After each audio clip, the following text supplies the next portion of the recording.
Hey folks, welcome to Guitar Daily. It's Nick Granville coming to you from Wellington, New Zealand. Today I thought I'd talk about some funk guitar. But before I do, I thought I'd address this. You're probably not used to seeing me play this sort of instrument. All will be revealed very soon. So I've got some exciting news, some stuff to talk about in terms of Ibanez, guitars, all that kind of stuff. And I thought what I'd do is I'm going to do a live stream about that on Sunday. For now, let's deal with the funk guitar thing. Telecaster, metal 2 pickups, one of the classic sound of funk music.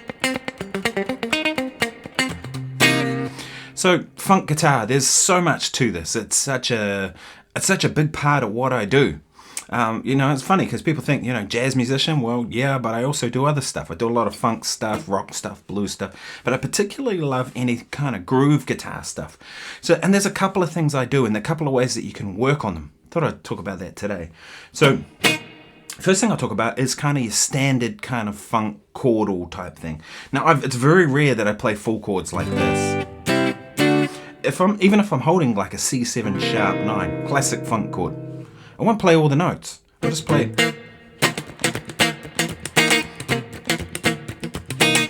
I'll play like part of the chord, even just those 2 notes, even though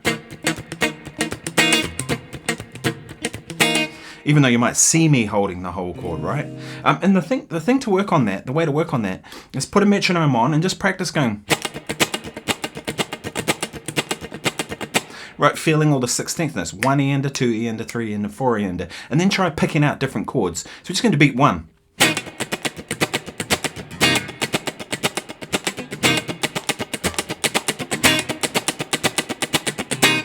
haven't got a metronome handy, but because I'm using my phone to record, but use a metronome when you do this, right? And then try and work on the next thing, but do the same thing, but put it on beat 2.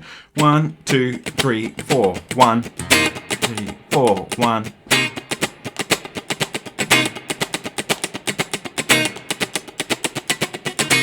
And for me, it's all about how it feels. If it doesn't feel good, then I keep working on it until it does. And there's a certain place within the beat of every kind of groove that it feels good, right? Next one, beat 3. 1, 2, 3. 1, 2, 3, 4. All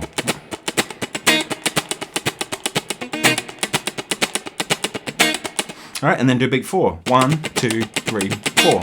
1. Right, and that's a good place to start, right? It's very simple. And the next thing to do is try and do the same thing, but do it really quiet.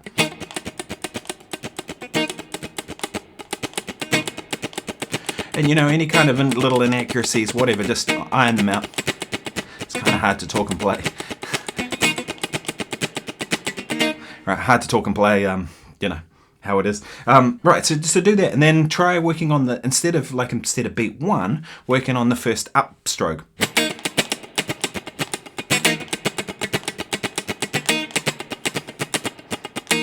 Very important that you get the eyebrows doing that.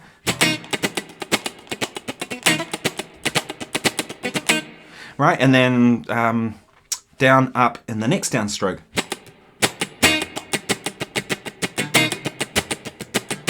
Right, so on and so on. And what we're trying to do is being able to accent any particular beat within the 16th note grid, right? It's a really great way to kind of work on your funk guitar playing.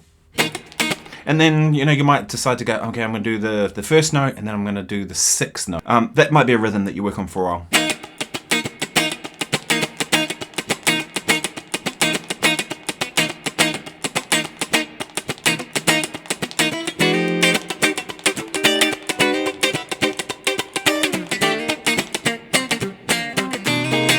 All right, and mix it up. So there I just took a...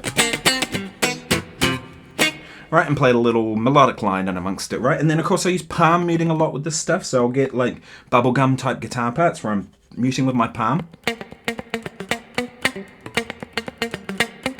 And there's some classic ones I use. right? That Michael Jackson thing. Right, go and listen to some Sly and the Family Stone, listen to some James Brown, go and listen to Rob Harris, go and listen to Mark Lettieri, any of the guys that really play funk music that are around. And girls, of course.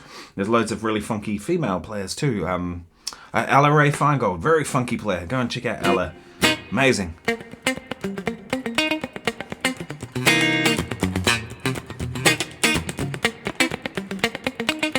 And the thing with it, with this stuff, is what I'm looking for is, to me it's about a feeling. It's not about, it doesn't have to be like metronomic. That's never been my goal, right? If it was about being metronomic, then you would find that your drum machines would be the funkiest drummers of all. But they're really not. It's the players that put a human element to it, like Steve Gadd, right? When I hear Steve Gadd play a funk groove, it just feels fantastic, right? Or Keith Carlock or Steve Jordan. You know, when they play it, there's a certain way they play it that gives it a certain feeling. It's not loose. I'm not suggesting be loose about it, but it wants to feel a certain way. And that's in relation to how you play within beats and stuff like that, right? Like I can play...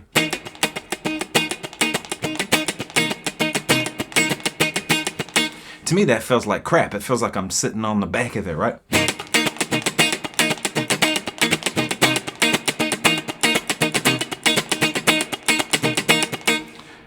The difference between the way I played it a minute ago and the way I played it the second time was that the second one had more urgency, and I'm kind of sitting on top of the beat a little bit. I'm trying not to rush it, but I'm trying to get it, you know, because rushing is bad, but I'm trying to get it to that. So I kind of work on those things, right? Getting the groove to sit and feel good, play with the metronome, trying to being able to pick out all of the beats in the 16th note grid, being able to play bubblegum parts. They tend to work best on the D and G string. David Williams too. I can't believe I didn't say David Williams. David Williams, one of the best bubblegum funk players you've ever heard. He's the guy on a lot of that Michael Jackson stuff. And I was with everyone. Prince, you know.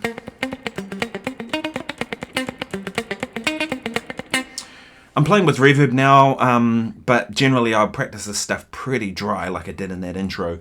To me, that's... I think how funk guitar sounds the best. It's the most percussive. And often when I play, I just plug into turn the reverb off completely to practice. But for now, I'll make it a little more appealing. Great, so I hope you found this useful. I love playing funk guitar. Some of my favourite stuff to do. I'd be happy to just sit on a rhythm guitar groove all night, as long as people are into it.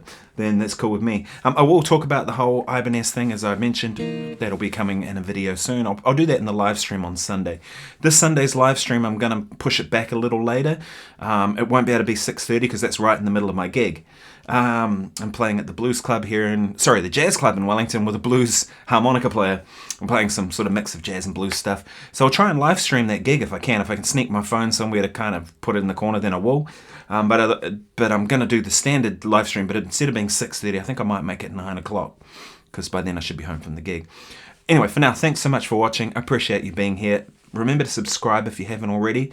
And if there's anything you think I should do for my 200th episode of Guitar Daily, let me know. Thanks so much. See you tomorrow. Cheers.